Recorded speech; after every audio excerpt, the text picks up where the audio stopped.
the trial of Karen Reed for the death of her boyfriend, John O'Keefe, is underway. There are 17 jurors, and they're coming and going with a police escort. I've seen a lot of things. I've never seen anything like this. This case never ceases to amaze me. The first week of testimony has come to an end. It's a spectacle, that's for sure. We really heard the defense highlight some of the discrepancies between what was documented and what first responders said they remembered.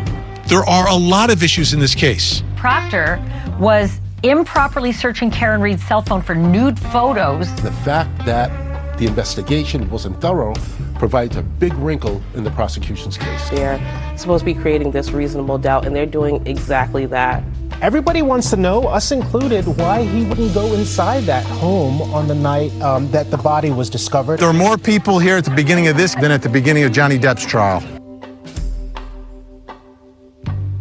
It's always the theories or stories that each side will put forth, right, for a jury to listen to and decide which one is more believable. We asked Karen Reed about that alleged confession. Karen, did you ever say I hit him? I did not. The FBI is investigating an investigation of a murder. That never, ever happens. Karen Reed was drunk and angry and hit and killed John O'Keefe when she gunned it in the snowstorm. We're looking at arm injuries with scratches. We're not looking at tire tracks. I did not kill John O'Keefe.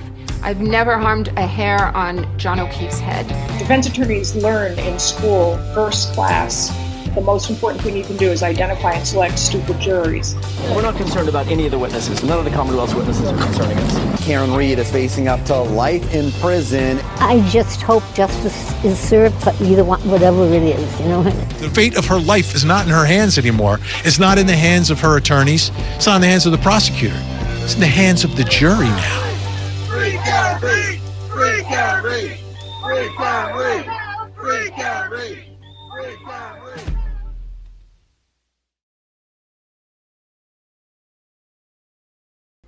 With all the testimony complete, the attorneys on each side have one final chance to address the jury. Closing arguments are a chance to summarize the evidence presented, and each attorney can highlight the evidence that supports their case while pointing out the weaknesses in the other side's case. This is also a chance to put everything together in more of a story form. This was a long trial, and the rules of the court prevent attorneys and witnesses from being able to narrate things. There are very specific guidelines in which they are allowed to ask questions and very specific limitations on how the witnesses are allowed to answer them. It's kind of like getting the information piece by piece in bullet point form, and this is the chance for the attorneys to put it all together in a way that tells a complete story. Before the closings even begin, there's a delay in the day because a juror is brought in to speak to the judge. Now, according to reports from inside the courtroom, one of the jurors who was most visibly engaged in the testimony enters the courtroom with her hands on her hips and walks up to the judge's bench. She stood with her arms crossed with what one reporter described as a determined look on her face. After speaking to the judge, the juror then stands off to the side while the judge and the attorney speak, and then she's led out of the courtroom. The judge leaves, and when she re-enters, she calls the attorneys to the bench again, and after speaking, they bring the juror back in.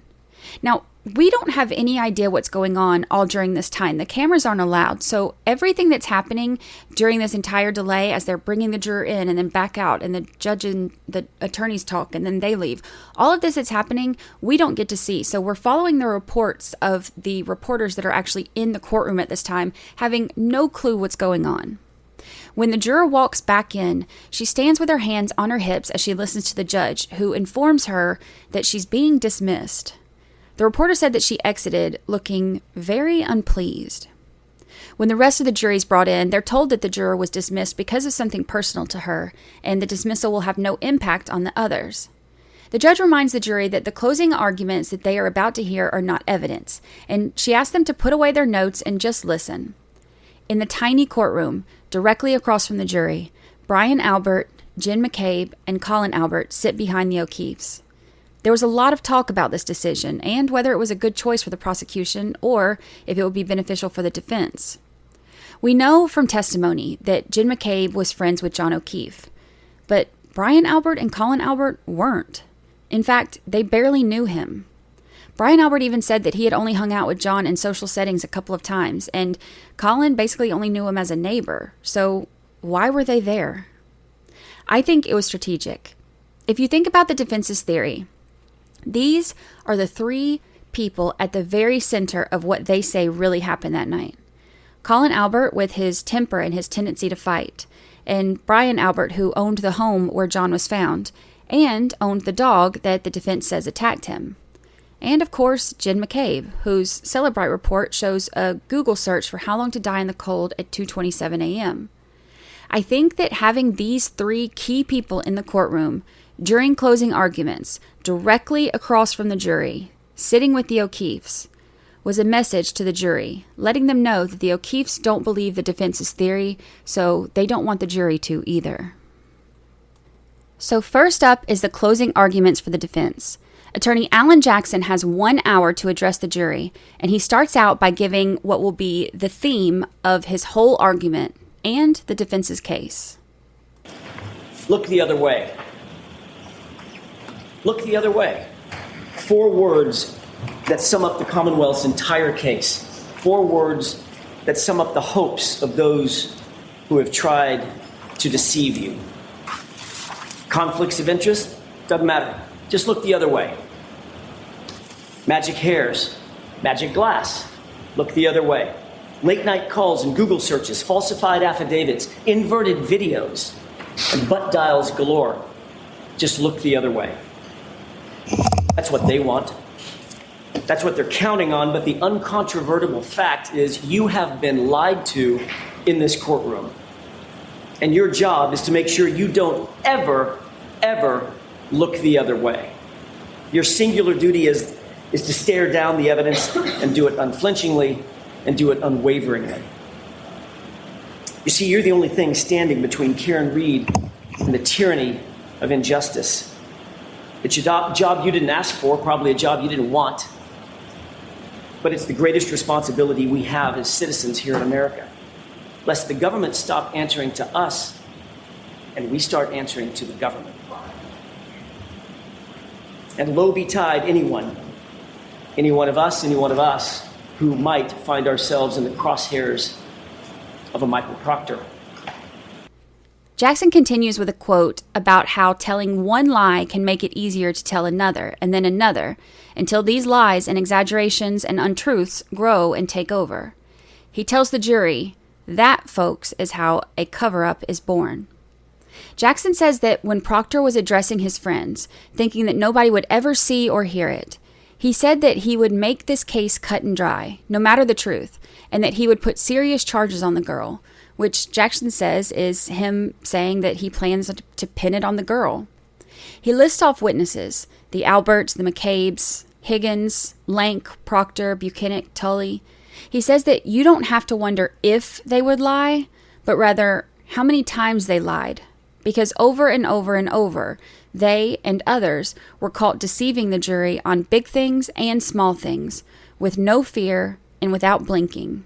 And when they get caught, they just tell you to look the other way.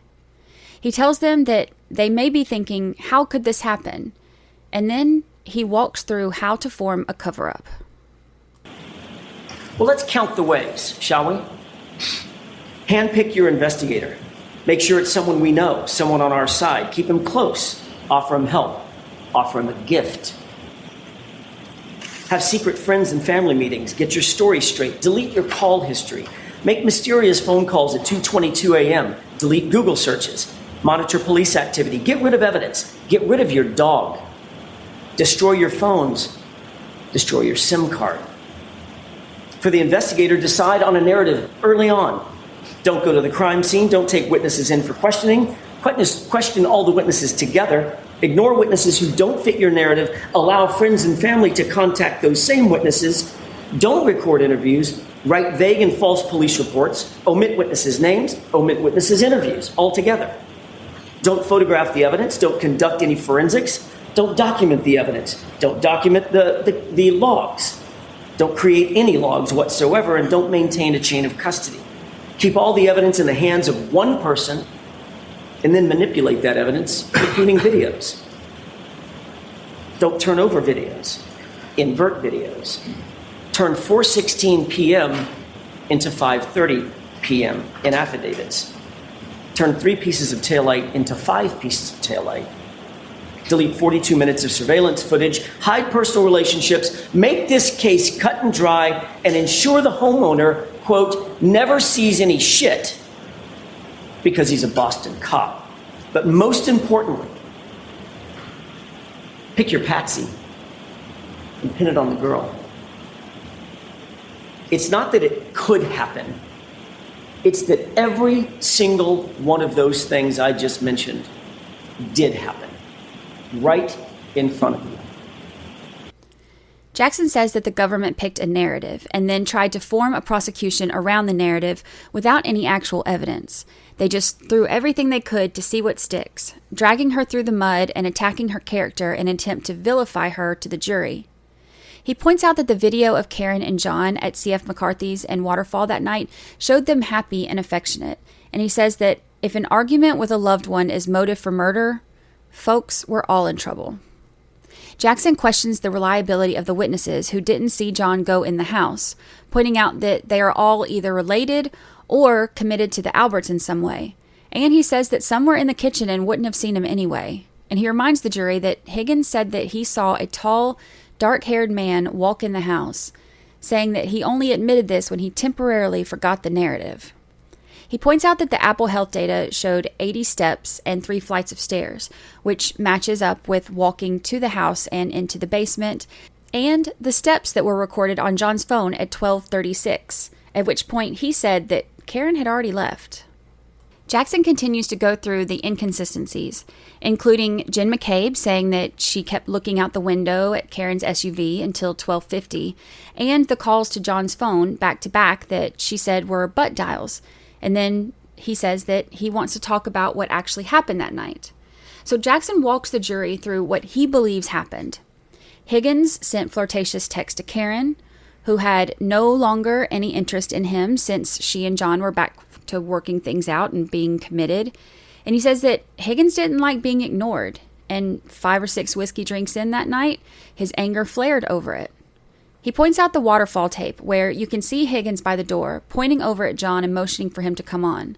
And then he texts John at 12:20, asking if he's coming there. He says once inside the house, it's only about 2 steps before you reach the basement. And Brian Albert had said that he was monitoring Chloe downstairs because she's not good with strangers. He says that they could have had words about Karen texting Higgins, and then questions why Higgins would go to Canton Police Department at 1:30 a.m. after a night of drinking. He points out the calls between Higgins and Brian Albert at 2:22, and points out that both of them denied those calls. He brings up the Google search, and the snowplow driver not seeing a body, and the Ford Edge parked in front of their house where John was found. Jackson says that Karen left John at the house, and her anger and frustration at him for not answering calls turned to desperation and panic when he still hadn't come home or called the next morning.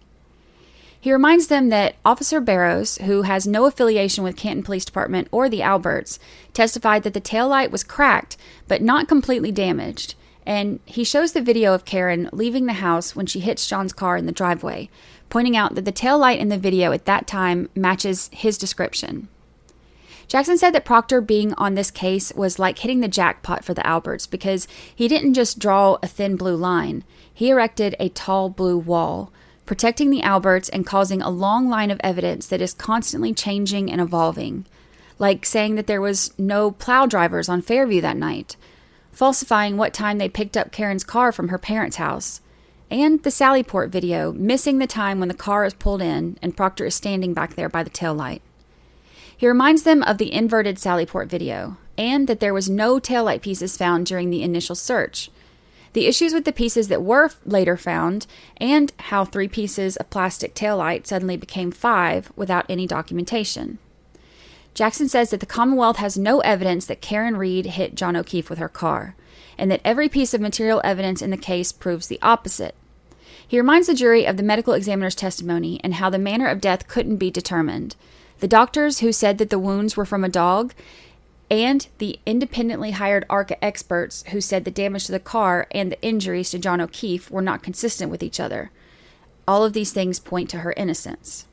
He says that the evidence is simple, and he gives his explanation of what he thinks happened. The evidence is simple. John got into an altercation. He was punched. He tried to defend himself by putting his hands up.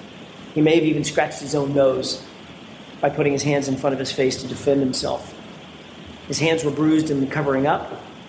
As he continued, he got hit, punch went through, and he fell to the ground, fracturing his skull.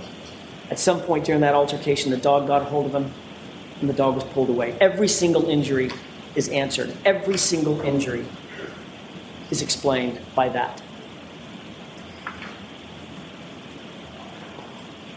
Ladies and gentlemen, given what we know about the facts and the physical evidence in this case, the actual truth in this case, how did this happen? How did we end up here? We ended up here because of relationships, insider trading, playing the who you know game, and building a tall blue wall, which takes decades and generations. But the real question is it going to continue?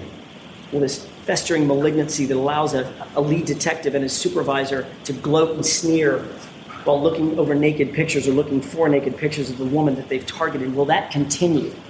And the answer should be, not if you have anything to say about it. Michael Proctor is the lead investigator in this case, and much as the Commonwealth might try, they cannot distance themselves from the stench of him on this case and this investigation. Those secret group chats illustrate the quality and character of his investigation. Remind yourself how an, quote, unbiased and an objective investigator, someone who's supposed to be looking for facts. Ask yourself, how did he approach his job? Late at night, sitting there in his office, deviously looking for naked pictures of Karen Reed and talking about her like she's a piece of meat. Talking about her bodily functions, her medical conditions, calling her vile names. I don't even have it in me to repeat what he said about her. He reduced her to an object. And he went further by insulting her. He went further than insulting her, and he dehumanized her. And when he was done betraying that very humanity, he wished for her to commit suicide. That, ladies and gentlemen, is how you frame someone. That's how you dehumanize someone so viciously that you can just pin it on the girl and cover for the homeowner because he's a Boston cop. That's how you rip a person's life apart and sleep like a baby while doing it. And then further that by saying, I hope she kills herself. Jackson ends by telling the jury that this case is about truth, not hiding it or concealing it, but exposing it. He asks them to see the truth and to not look the other way. He says Karen Reed is innocent and asks the jurors to do justice and find her not guilty. Closing arguments for the prosecution are up next, right after this. And with that, the prosecution has their final chance to address the jury. Lally goes to the podium and begins his closing arguments. I hit him, I hit him, I hit him, I hit him. Those are the words of the defendant. 4 times. You heard testimony from 4 different witnesses who overheard and observed those statements from the defendant on January 29th, 2022. So, of course, I have to point out here that Lally says that it was 4 times, but the testimony actually clearly said that it was 3 times. It's a little strange that the very first thing he opens with is wrong, but he continues. He says that those words came out of Karen Reed that morning, and since then the story has changed. Lally says that little things have come up through the trial, and he tells the jury that those little things are what they need to keep in mind because they start piling up. Ironically, Lally says that the defense is wanting you to look the other way, which is exactly what the defense said about the prosecution. He said that the defense is wanting you to look at texts and this person or that person or movement, but not the evidence, because he says that the evidence will lead you to the defendant being guilty on all 3 indictments before this court. Lally says that Proctor texts were unprofessional and indefensible, but says that they have no impact whatsoever on the integrity of the entirety of the investigation, and he never thought that they would see the light of day. Lally says that there's nothing in the text about a murder cover-up because there is no conspiracy or cover-up. Lally brings up the text messages and says that they show the fighting between John and Karen, and he says that testimony from the kids corroborated that arguing in the weeks leading up to John's death had increased. He claims that Karen kept wanting to talk to John that day because she wanted to engage him in a fight, and he lists out drinks that he says that Karen had while at C.F. McCarthy's in Waterfall. Lally begins to go through a timeline. The time of the video of John leaving the bar, and then the time that he texted Jen McCabe, the time that Karen's car drove by the Temple camera, when they entered the address into Waze, when Karen made a 3-point turn, and at 12:23 and 12:24 when Karen's SUV pulled up and Ryan Nagel pulled up with Ricky D'Antano behind them to get his sister. Lally says at 12:25, that's the last location, and there's no movement until the next morning when Carrie Roberts picks up John's phone. He says that Trooper Paul testified that the text stream data is consistent with a pedestrian strike, and he has the text stream data listed on the timeline, but not the actual proposed time of impact, which is kind of surprising since you would think that that's something that the jury would want to see on the timeline, but also not surprising since, remember, he got that time wrong in the openings, and Trooper Paul got the time wrong as well. So maybe he didn't want to draw attention to that. So Lally's new suggested time of impact is apparently 12:30, and he says that the first call from Karen to John is at 12:35, and Karen connects to John's Wi-Fi at 12:36. He says that Karen's voicemails were seething in rage, and he plays one of them out loud in court. John, I'm dealing with your fucking kids. Nobody knows what the fuck you want, fucking pervert. Lally tells the jury that Karen did know where he was, that she drove him there, struck him, and left him to die there. He reads off the rest of her text and then plays another voicemail. John, I'm going home. I cannot babysit Amy. I need to go home. You are fucking using me right now. You're fucking another girl. Keep sleeping next to me. You're a fucking loser. Fuck yourself.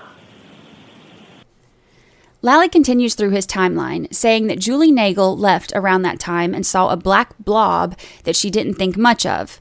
Karen calls her parents and they answer, and then she calls Katie Camerano, hysterical, asking where John is. He lists all of the calls and texts that she made looking for John and says that she didn't call 911. And he tells the jury that Karen went back to the house before going to Jen McCabe's and said that she knew where he was, which is why she was the first to see him. Lally also says that John's family thought that Karen was good for him and the kids, but then when she went to his house with the family, she sat there while Paul broke the news to Patrick, and then she went upstairs to gather her things and left only after staying briefly. He also says that her family decided to take her car with them, and he questions why they did that, saying that they were taking the murder weapon with them. Lally tells the jury that Karen told Aaron O'Keefe that she has to remember the bad times and reminds them that Karen was mad on New Year's Eve when she thought that John was kissing Laura Sullivan's little sister. But he tells the jury that that kiss would never have happened because of the relationship that John had with Laura and her son. He basically goes through and recounts all of Aruba and the other fight that was testified to by the children. And Lally also says that Karen had access to the garage code and reminds the jury that the computers upstairs had no access to the camera system, but says that in a message, Karen had said that she knows where the cameras are, which I guess he's insinuating that her knowing where the cameras are is the same as her knowing how to access the footage. He says again that Karen Reed deleted video footage and that she mentioned arguing with John that night and that she made a ton of calls and he lists them out. If it seems like this is all over the place, it kind of is. This doesn't go in a linear fashion, so bear with me. But Lally also brings up the Google search, saying that Karen asked Jen to Google how long to die in the cold at 6:23. And he says that Trooper Guarino, Miss Hyde, and Mr. Whiffen said that it was at that time also. He says that Karen asked the first responders repeatedly, is he dead, while running around hysterically, but he says that she didn't ask about his medical condition or say, is he okay? I guess that is also signs of guilt, according to Lally. Lally also says that the Apple Health data on John's phone only showed flights of stairs because of the hills while they were driving. And he says that when John was getting directions and Jen McCabe used Bella's mom's address as a landmark, that got Karen jealous. He goes back again discussing the car and where it was in front of Fairview, and then goes back to the next morning and the calls again. And then he brings up how Karen didn't take her shoes off when she, Jen, and Carrie were entering John's house. And according to him, that is also a sign of her guilt, because he says she wore the shoes in because she knew that he wasn't coming home. Lally tells the jury that the reason that he asked so many witnesses about the snow is because he wanted to point out that there was snow, since Carrie Roberts said that she saw grass where John was found, which shows how long he had been there. Lally bounces around to different time frames, pointing out different pieces of evidence that he wants the jury to focus on. Damage to the taillight, the hair in the glass on the bumper, the swelling on John's eyes, no signs of dragging anyone in the snow, and again mentioning the argument the previous day, and again with the drinking. Then Lally addresses the conspiracy. Brian Albert and Brian Higgins spent January 28, 2022, traveling to New York City to go to a funeral for another police officer, for another department, who they didn't even know. Traveled all the way down to New York and then came back before the blizzard, only to come back from that to go out drinking, to come back to Mr. Albert's house, to then murder another police officer who they did know, who worked for the same department as them. And then criminal mastermind genius that Brian Albert is, 28 years on the Boston Police Department, he's then going to just leave Mr. O'Keefe's body on his front lawn? Really? That's the conspiracy? Lally recounts where Karen parked at C.F. McCarthy's in Waterfall and says that she then drove John to 34 Fairview and dropped him off. She didn't see him walk inside, and she made a 3-point turn and left. And when asked about damage to her car, she said that she didn't know it happened last night. He brings up the recording where Karen Reed is saying that Brian and Colin Albert beat up John O'Keefe, and asking the officers if they were all in on the same joke because John was pulverized and her taillight was cracked. Lally lists off the names of the people who testified that John never entered the house, and he says that they also have the data points from Trooper Guarino. Lally tells the jury that the car moved multiple times in front of the house, according to the witnesses, and he says the reason the taillight was on in Karen's car when Ryan Nagel left is because that is the moment that John O'Keefe got out of the car. He then goes over the witness leaving again, the black blob, the text of Colin getting picked up again. I'm not sure if he's being repetitive because these are things that he's wanting the jury to hear more and more, or if it's because his closing just isn't organized. But either way, at this point, the judge gives Lally his 5-minute warning to wrap it up because he's running out of time. So Lally goes back to talking about the witnesses who talked about Colin leaving again, and Colin's parents, Chris and Julie Albert, saying when he got home, and about John going into Chris Albert's pizza place earlier in the day with his nephew. Then he jumps back to the CERT team search and what was recovered, and the amount of snow falling, and the medical testimony, Karen's blood alcohol extrapolation, and pattern abrasions that he says were caused by clear plastic with dimples on it. Then Lally says this. No one, not Trooper Paul, not anyone, at any point in time ever said that Mr. O'Keefe's arm was out like this at the time that he struck and that he did a pirouette and then flew 30 feet in the air. 12 inches of abrasions that the doctors were, the biomechanical people were talking about yesterday, 12 inches and then 6 inches for the tail end, is easily solved by this. And the dimples on his arm are, that I would submit are consistent with the dimples on the taillight cover piece, are right around this area of the elbow. So I want to stop during this part because Lally's not being honest here. He says that no one, including Trooper Paul, at any point in time ever said that John O'Keefe's arm was out.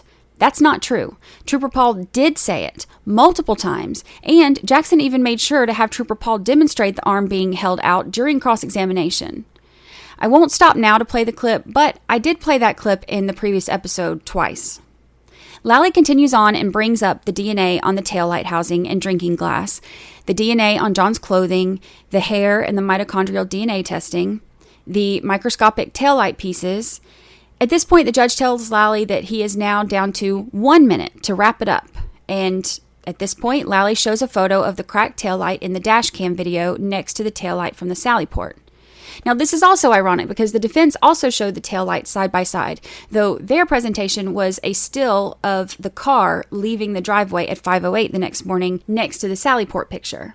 Then, in the remainder of his final minute, this is how Lally wraps it all up.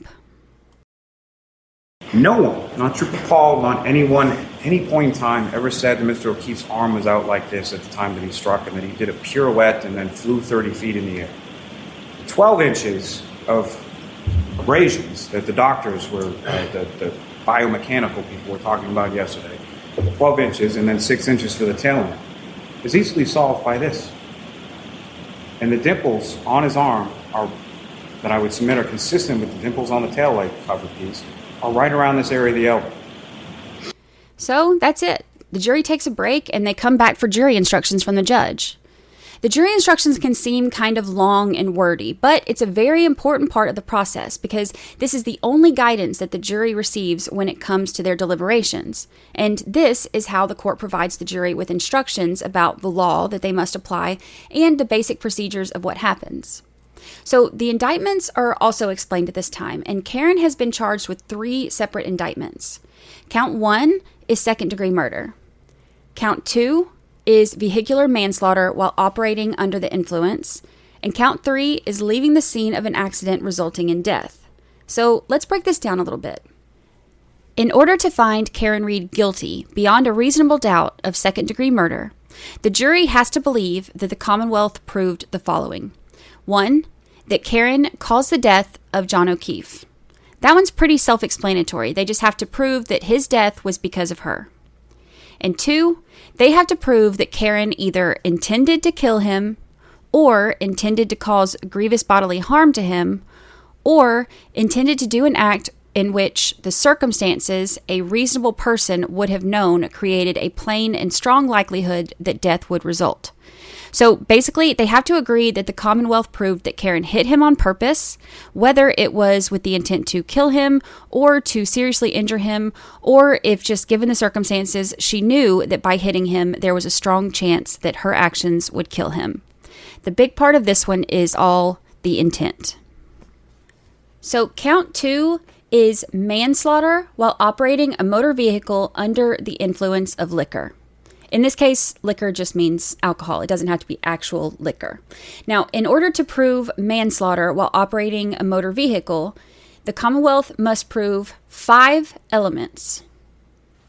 So 1 and 2 are pretty simple. The first is that she operated a motor vehicle, and the second is that she operated a motor vehicle on a public way or in a place in which the public has a right of access. So that means that they know that she drove a car and she drove a car on a public road. Both of those we already know. The third part is whether or not she was operating the vehicle under the influence of intoxicating liquor and or her alcohol level was 0.08 or greater.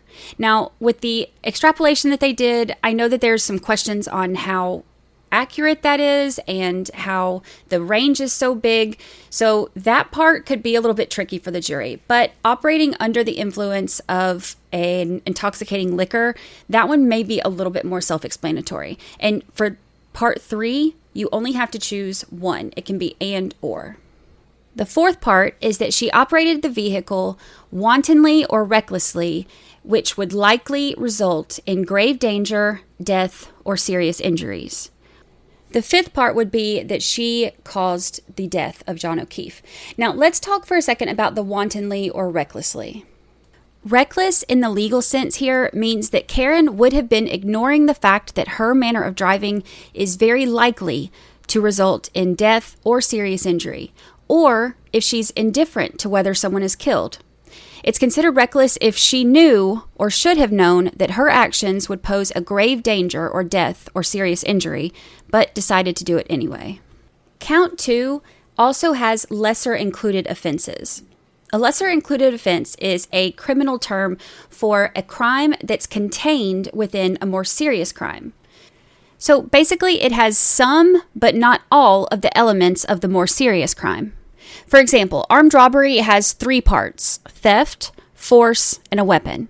But if you take out the weapon, let's say that the jury doesn't believe that the prosecution proved that they had a weapon, you're left with just theft and force, which drops the lesser charge of robbery. So it still has the elements of theft and force, but no weapon. The lesser includeds are an alternative to the main charge on that indictment. So looking at count 2 for Karen, if the jury doesn't believe all of those elements have been proven, then they do have the option of choosing the lessers. Now, the first lesser included is involuntary manslaughter. And for this one, the jury has to believe that the Commonwealth has proved that Karen caused John's death, that she intended the conduct that caused his death, and that the conduct was wanton or reckless.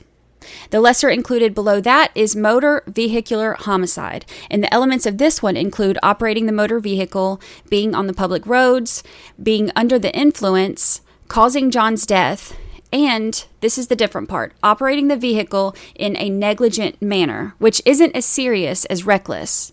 Negligent driving means in a manner that might have endangered the lives or safety of other people.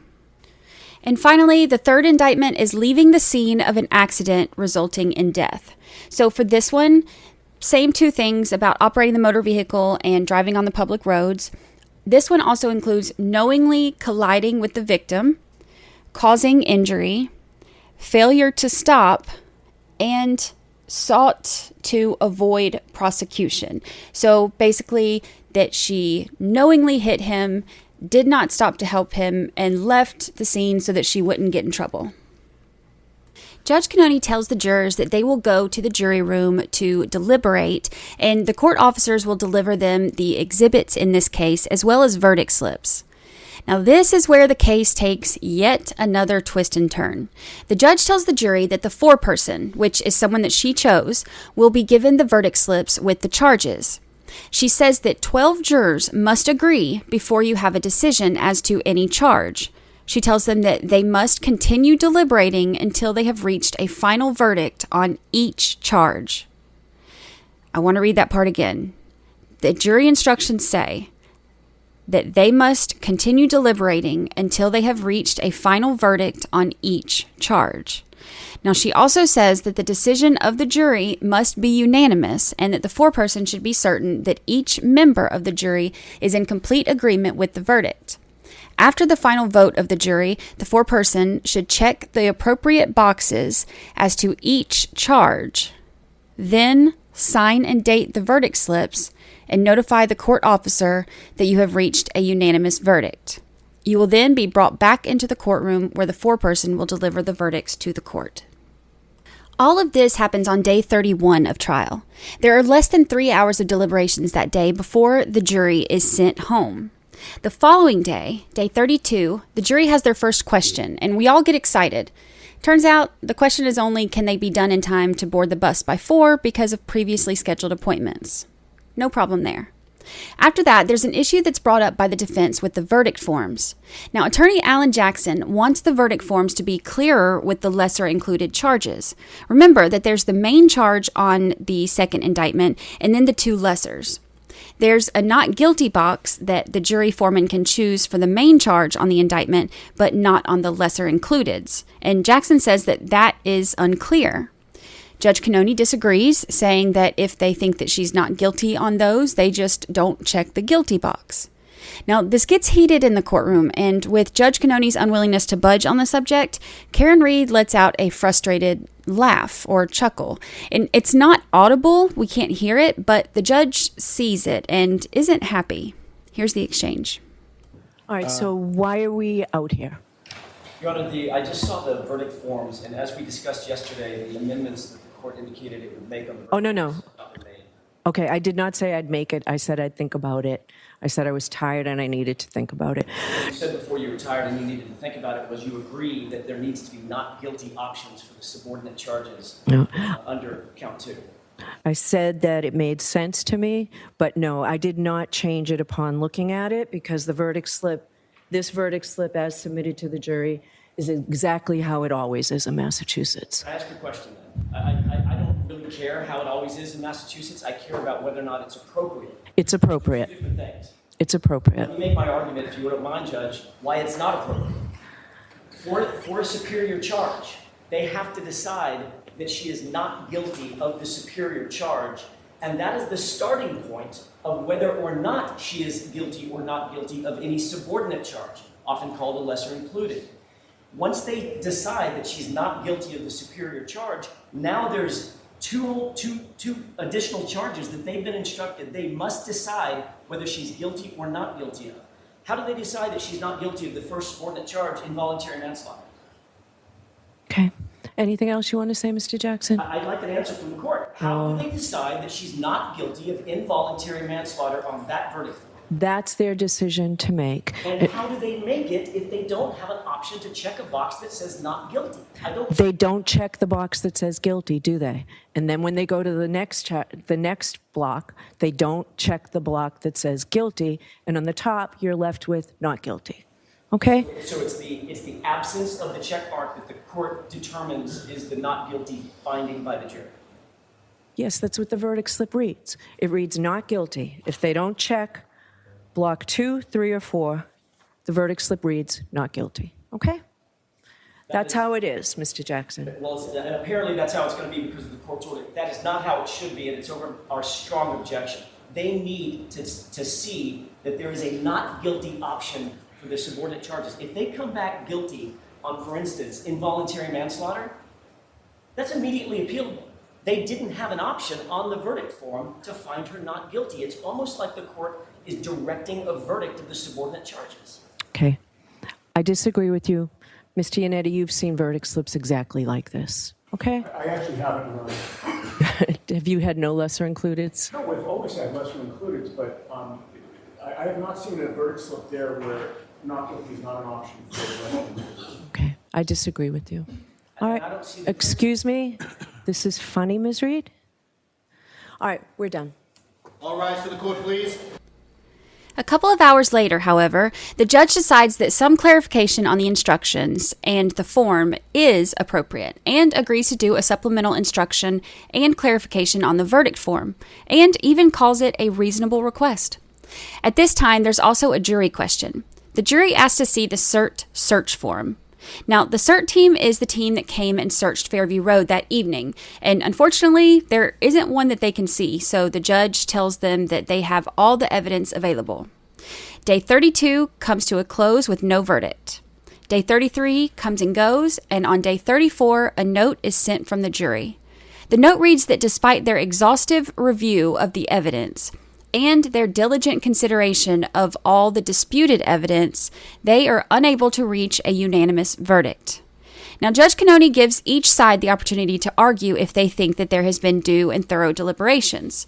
Lally goes first and says, no, there hasn't been sufficient time yet. And he says it's far, far, far too early to give them any kind of Tui Rodriguez instruction. And he says that the note doesn't say that they can't come to a conclusion, only that they haven't.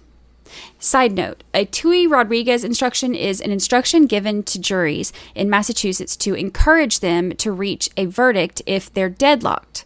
It encourages the jurors to rethink their position and strive for a unanimous verdict, stating that no other 12 people will be better or more able to find a verdict than them. They're encouraged to go back and really listen to the other side and see if their mind can be changed. It's kind of a last-ditch effort to make anyone who may be holding out change their perspective and find a unanimous verdict. I've never seen it work personally, but I'm sure it has at some point. Yannetti is up and he says that he believes that the note does not say that they can't. He said that using the word exhaustive shows that they have tried and are unable to. Yannetti asked that the judge give the Tui Rodriguez instruction to the jury. The judge says that even though it's the fourth day of deliberations, some of the days were short, and it was a long trial with 74 witnesses and more than 600 exhibits, so she said that she's not prepared to find that there have been due and thorough deliberations at this point. So, no Tui Rodriguez yet. She brings them in and tells them to give it another go. As the deliberations continue, the longer it takes, the more tension is rising outside the courthouse as well. Karen Reed supporters had been outside the courthouse every day of trial, some traveling from all over the country and taking off work to show up in support of Karen. wearing pink, carrying signs, and often bringing chairs to sit in as they spend the day with other supporters, listening to testimony on phones and speakers, and waiting for word on the jury or verdict with excited anticipation. Toward the end, though, the first anti-Karen Read protesters showed up with signs and a bullhorn, angrily storming through the sea of pink, carrying signs that say Karen Read is guilty. This is about Officer O'Keefe, not you. And rot in jail. They marched through the crowd, scolding the Karen Read supporters, saying shame on you for supporting a murderer, and claiming that it's an abomination and that they're treating it like it's a recreational activity. You can hear Read supporters reminding each other not to engage as they march through. Turn your back, turn your back, turn your back. Turn your back. They're looking to instigate. Please ignore them. Please ignore them. They're looking to...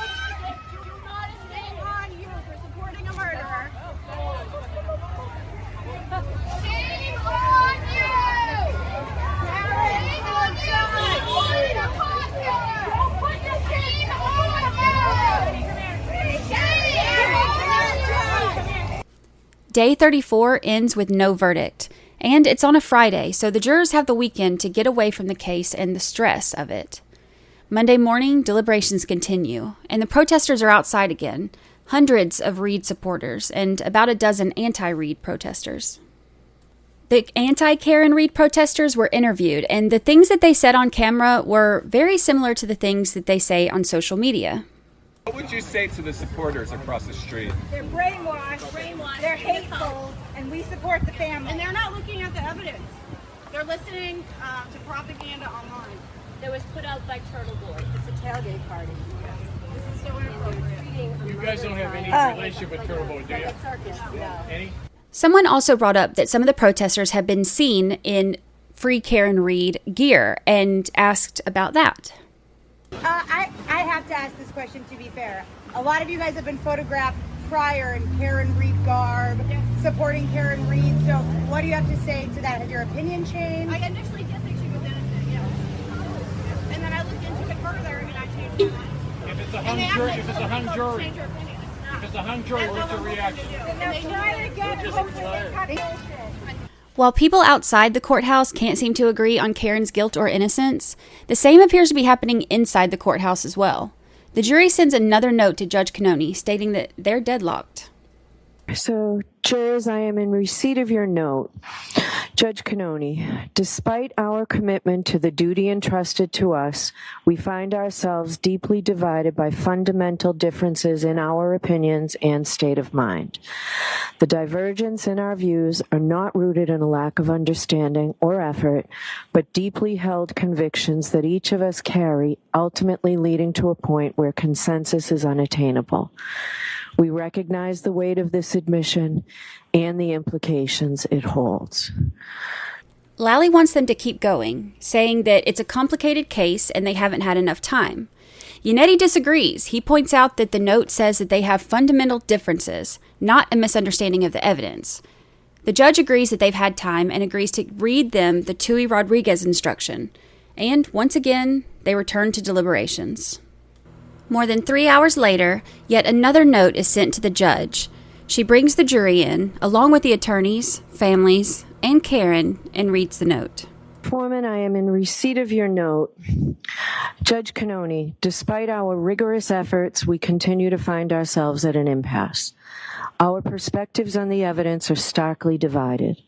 Some members of the jury firmly believe that the evidence surpasses the burden of proof, establishing the elements of the charges beyond a reasonable doubt. Conversely, others find the evidence fails to meet this standard and does not sufficiently establish the necessary elements of the charges.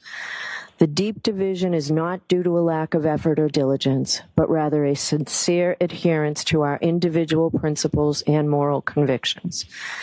To continue to deliberate would be futile and only serve to force us to compromise these deeply held beliefs. I'm not going to do that to you folks. Your service is complete. I'm declaring a mistrial in this case. I'll be in to see you privately in a few minutes. So thank you so much for your service. Okay. All rise for the court, please.